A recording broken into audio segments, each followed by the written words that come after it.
this, then what is that you are going to assure to people of Telangana? అందుకొరకే మేము ఈరోజు మళ్ళొకసారి police శాఖకు రిక్వెస్ట్ చేస్తున్నాం, వీళ్ళ మీద రౌడీ షీట్లు ఓపెన్ చేయండి, వీళ్ళని గుడ్ బిహేవియర్ కింద బైండ్ ఓవర్ చేయండి, అదేవిధంగా వీళ్ళని పీడీ యాక్ట్ కింద జైలుకు పంపించండి. అదేవిధంగా చివరిగా ఒకటే చెప్తున్నాం, కేసీఆర్ గారు మా అందరికి కూడా ఒక మంచి సంస్కృతి నేర్పించిండ్రు, చట్ట ప్రకారం నడుచుకునే సంస్కృతి నేర్పించిండ్రు.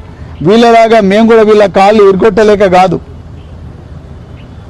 దయచేసి తెలంగాణ ముఖ్యంగా మైనంపల్లి హనుమంతరావు గారు, మైనంపల్లి రోహిత్ రావు, ఆయన అనుచరులు ఎవరైతే ఉన్నారో మేము ఆ పని చేయలేక కాదు, కానీ చట్టాన్ని గౌరవిస్తూ రాజ్యాంగాన్ని గౌరవిస్తూ కేసీఆర్ గారు ఏ విధంగా అయితే నడుచుకోమన్నారో ఆ విధంగా నడుచుకోమన్నందుకే మేము మరి సంయమనంతో బతుకుతున్నాం, సంయమనంతో రాజకీయాలు చేస్తున్నాం. ఇప్పటికైనా బుద్ధి తెచ్చుకోండి.